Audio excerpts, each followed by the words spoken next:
Good afternoon, Planet. Hello, can I speak to Nikki T, please? Yes, can I ask who's calling, please? Sure, this is Michael Phillips with TechPB. With who, sorry? Michael Phillips with Okay. TechPB. Okay, just hold on one moment. Thank you. Hi, Mike, it's Jack. Oh, hey, Jack, how are you? Fine, how are you? Doing good, doing good. Didn't catch you guys before you left, did I?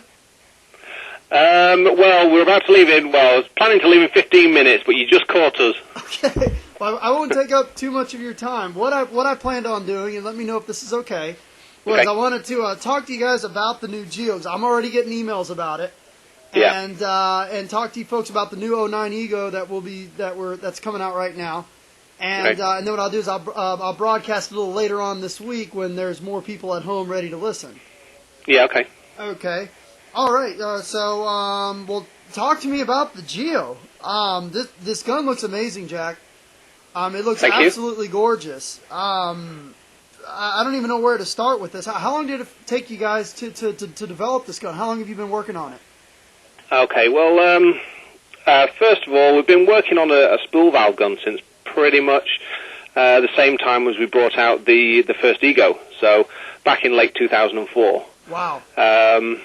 So it's been a long road to get to where we are now, but you know, it's sometimes hard to get all your ducks lined up in a row and get them where you're ready to release something you're 100% happy with, and that's where we are at now. So. I mean, I know a lot of companies, you know, it seems like, I know you guys have taken it to the top in terms of the poppet valve guns. You're not getting tired of poppet valve guns, are you, or no?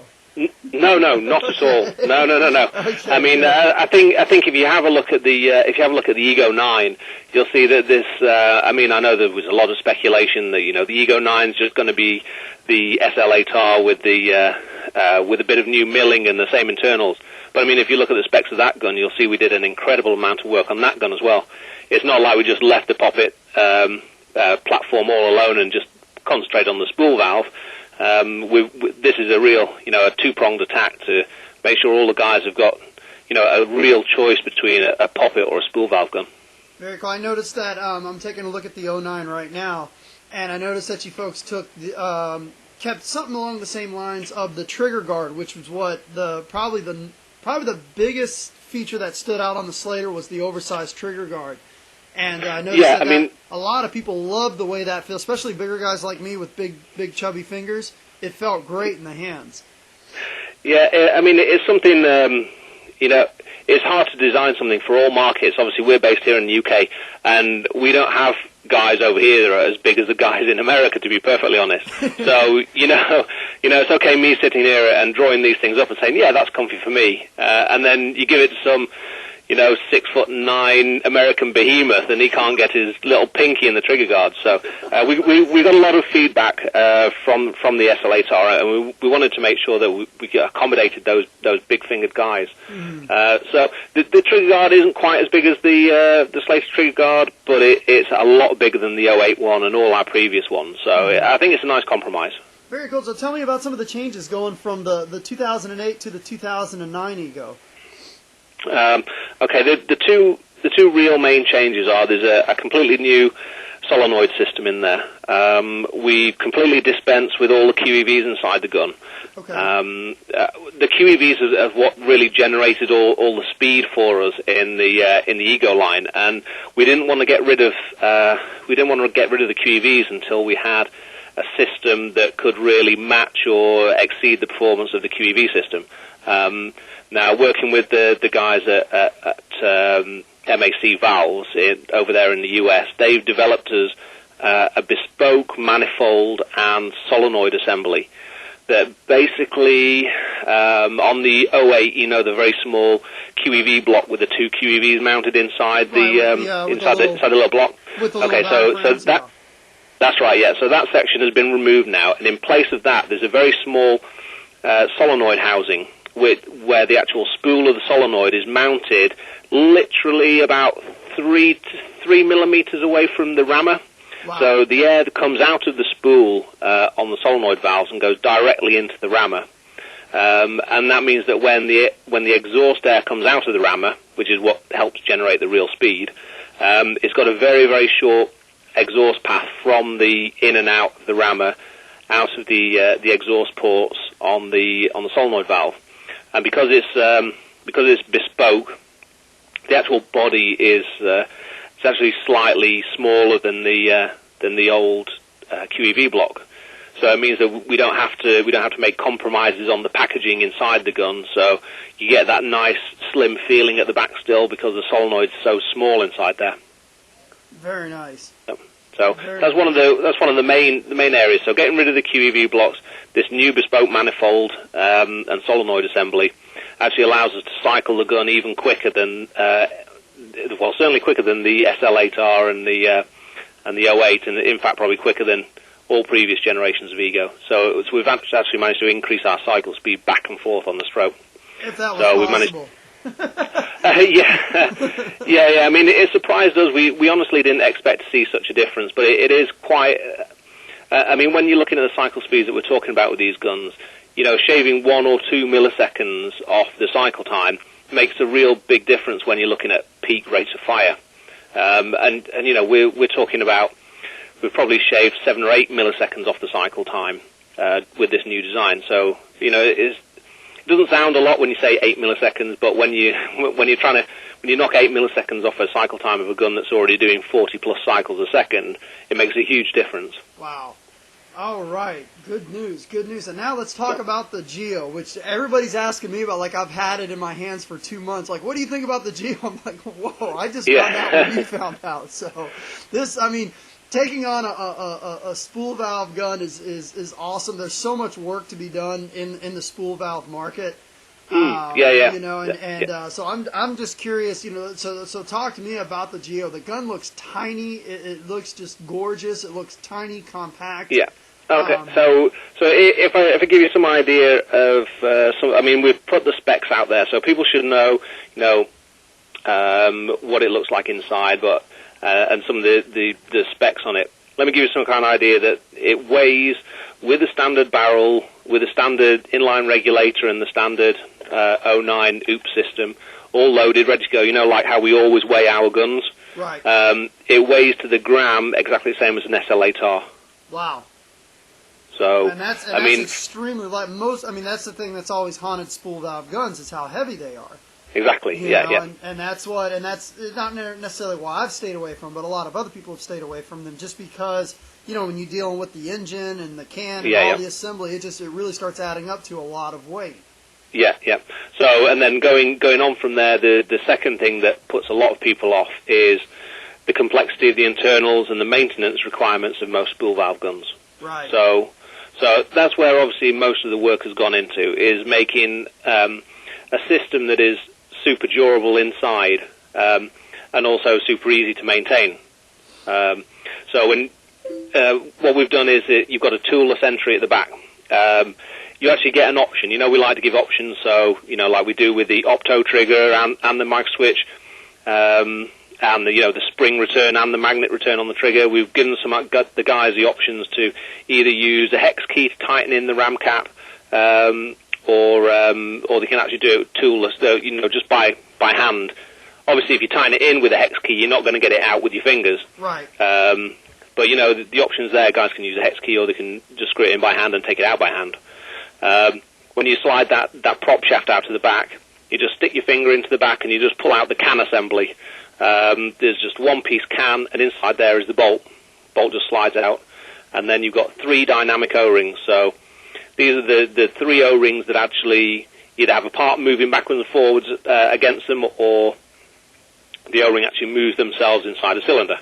So there's only 3 of those O-rings on the actual internals of the gun. So when you take the bolt out, you've got this super lightweight, hard anodized bolt with 3 O-rings on its assembly, and that's all you've got inside the gun, basically. And reading up on it, it sounds like there's only 3 internal parts. You have the can, the prop shaft, and the SC bolt, and that's it?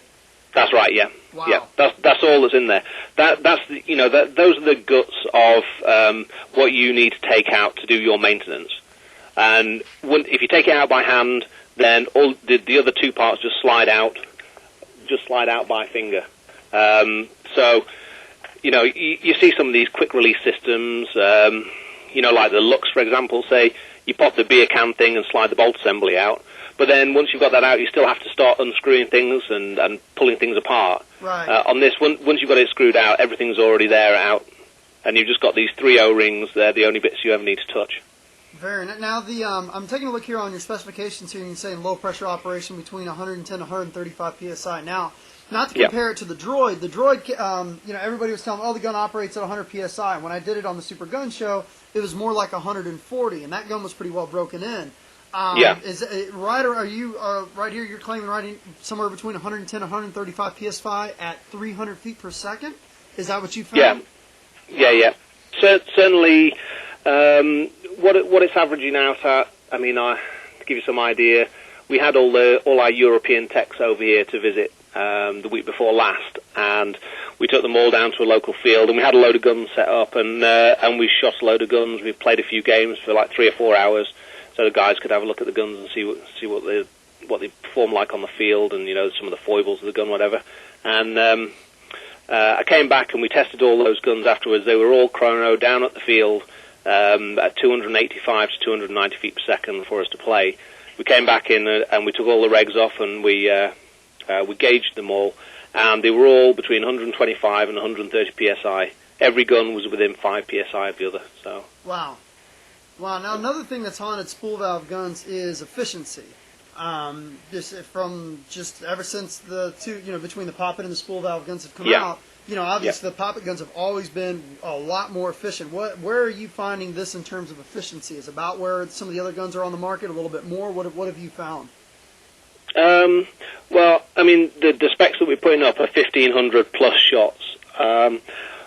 We've seen more, and we've seen a bit less than 1,500. But I did repeated testing, literally on the firing range, similar like what you do in the Super Gun Show. Just sit there with bags and bags of paint and just fire them and see it and count exactly how many shots. I was getting a very, very consistent 1,500 shots. We'd played some game scenarios and we got slightly over 1,500, getting on for 1,600. So obviously these are all at full velocity as well. Right. So that's still pretty considerable. I mean, what is that? Probably shooting right around about 12 to 13 pods off from a spool valve. That's very, very good. Very good. It's one of those things. Some guns claim to shoot a lot more. Like you and I have discussed this briefly in the past via email. Some guns claim to shoot a lot more, and when it actually comes to it, they don't actually do it. I like to be on the conservative side with my claims. I don't like to overclaim anything and then have customers disappointed when they don't get the figures that we tell them they should. Right. Very nice. So something else, and I know that this is going to be and I know this question's kind of corny, but a lot of people will ask it, is what kind of parts are sharing between the Ego and the Geo? It's just more probably you got a lot of Ego fans, and they want to know, are they going to have to buy all new parts kits? What about eye wires, boards, and stuff like that? A lot of people are going to want to know what parts are shared between the two. There's not a great deal that's shared. What we've done this year is we've got new inline regulators on the 09 and the Geo, the new S3 regulators. Now, all the components of the inline regulator are shared with each other, apart from the actual the main regulator spring. So the dial unit, the reg top, the reg bottom, the piston, they're all interchangeable. But you are going to need to change the springs out to go between the two guns. The O-rings in there are all standard size O-rings. They're all been in our parts kit. There's a few new O-rings, obviously, in the bolt assembly unit that are new. But that's purely because obviously there's bigger O-rings in there than we've ever used before on any of the Egos.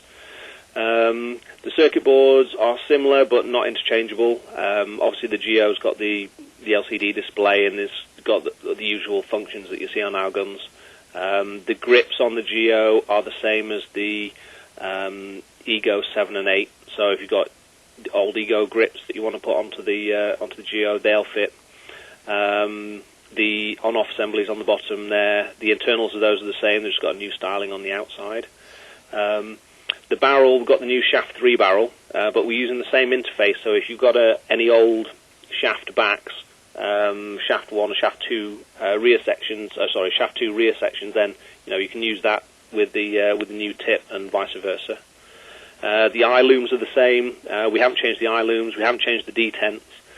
So they're all interchangeable, right back from the 05, 06 Egos. Okay.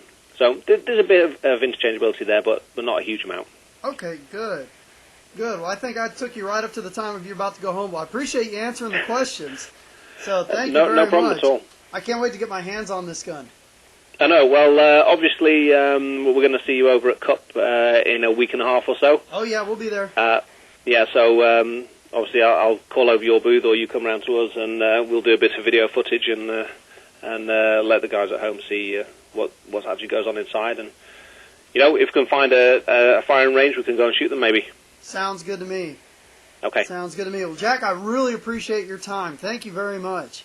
No problem at all. Cheers, Mike. Good speaking to you. Yep. Have a good weekend. Okay. You too. Okay. Bye-bye. Cheers. Bye. And that was it. So we just got off the phone with Jack Wood of Planet Eclipse, talking about the 2009 Ego, the 2009 Geo, and this looks like an amazing gun. So obviously these two guns will be debuting out in the 2009 Tech PB Super Gun Show. We're going to